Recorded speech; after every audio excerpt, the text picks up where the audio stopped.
Hey guys, it's Tasha. Welcome to my channel. So for today's video, I'm going to be doing another video on my sister.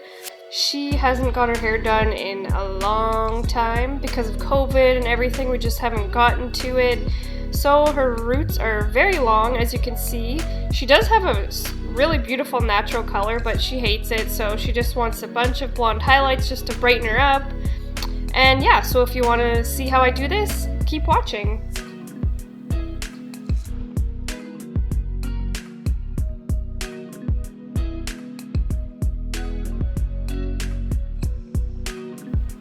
So I'm just going to be starting by sectioning out the front sections.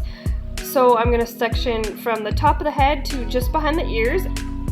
And then I'm going to be working on the back section of the head, starting from the very bottom going up. Now there's plenty other ways that you could section the hair. This is just the way I do her hair because mainly she doesn't really care what I do, so I just do whatever I want, and this is super fast and easy, so this is just usually what I do. Whatever sectioning you do though, you always want to make sure that your sections are clean and tidy and you are using clips to keep everything in its place. So here you can see I'm starting with my first highlight. I'm just doing weaves on her hair. I'm going to be alternating between like baby lights and regular weaves just to get a little bit of dimension. She doesn't want to be solid blonde, she still wants a little bit of her natural, so I'm just going to alternate. And I might even throw in a slice here and there, we'll see. The key to doing highlights though and getting an even lift and making sure everything turns out good is saturation. I see so many people when they're doing highlights and they're trying to skimp on the product and use like as little as possible just to make it last longer. Just to make it stretch further so that they don't have to use as much product, and you will not get the same lift as you will if you fully saturate the hair. So you always want to make sure that you fully saturate the hair. At the same time though, you want to saturate the hair, but you also don't want to overlap the hair because you don't want breakage. Of course there's times where you need to overlap if you're trying to get them to a higher level, if they have gold, or if you just need to blast it a little further, then of course yeah, you have to saturate. There's no other way to do that, but you have to do it smart and careful, and you have to make sure that the hair can handle it. Otherwise though, if their ends are already nice and bright and you don't need to lift it any further, do not saturate and overlap onto the ends or the pieces that are already bright blonde, because they will literally just snap right off. So that means taking the extra couple seconds to take the end of your highlight brush and kick those ends out so that they don't get bleach on them. I also see a lot of people where they won't kick the ends out of the highlight, and the highlights will be on the foil or the paper, and they'll fold it up and they'll fold the blonde pieces right onto the bleach, and that is literally just asking for damage. Unnecessary damage too. Like, you can totally be a blonde and have healthy hair. Your hair does not have to be fried, but it's all about if your hairdresser takes the extra time, or if you as a hairdresser take the extra time to be very careful with the blonde ends and saturate and overlap where it's needed and when it's needed, and if it's not, take the extra time to be careful with that hair. Another thing you can do if you're worried about the ends of their hair is you can put the bleach on the roots, and then you can take some conditioner in another bowl with a brush and you can paint that on the ends so that if it does happen to get folded into the foil or whatever, it's protected. And also if the hair is like super fine or super short and the roots are super small, sometimes when the roots are really short and you put the bleach on, the hair doesn't stick to the foil. So if you just take a little bit of conditioner and put that on the ends of the hair that's already lightened, it'll help hold the hair in place so that the foils or the papers won't slide, and it also gives them a mini treatment at the same time while it processes. I also just want to quickly explain why I highlight the hair at the back like this. I know some people highlight it like this way, and some people, they will divide their back section into two sections. So they will work their way up one side at the back, and then once they're finished that whole entire section, then they'll start working up the other side, the other section all the way up. The reason why I don't do that is because it doesn't process as evenly as it does this way. So this way I'm constantly going back and forth gradually as I move up the head so that everything's going to be processed at the same time. That way if I need to rinse anything out at the back, then I know it's all going to be done at the same time. Whereas if I do one whole section going up and then I go to the other side and go all the way up, it's not going to be processed evenly, and it's just so much easier to do this.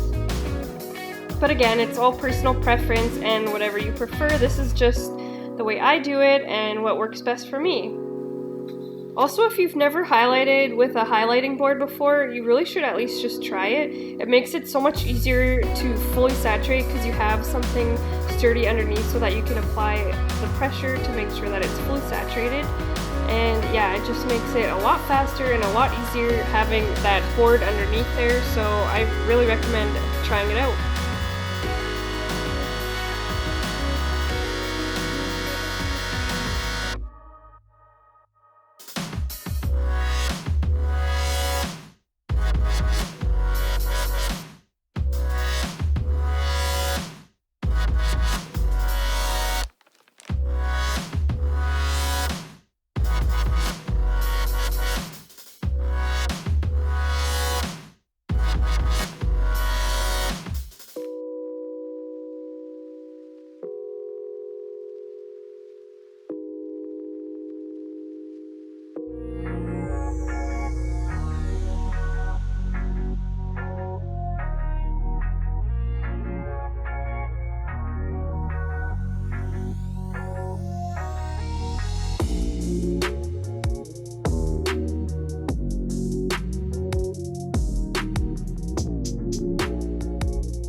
Alright, so now we're starting in the front. You're going to unclip both sides that we had clipped away at the beginning, and we are just going to section off the top section. So you're going to base this mohawk section off of wherever they part their hair. So because she parts her hair in the center, I'm going to do a mohawk section based off of her center part.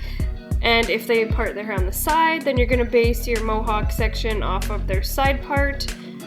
And yeah, so here I am just starting off with my highlights at the very front, moving my way to the back.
Alright, so now we are done processing and we are taking out the papers. If this is not the most satisfying thing, I don't know what is. I love pulling out the foils or the papers and seeing how blonde we got. It's so exciting. And here is the end result. It is so beautiful and we're in love, and I hope you guys enjoyed this video and you could learn a thing or two, and yeah, I hope to see you guys in my next video. Bye!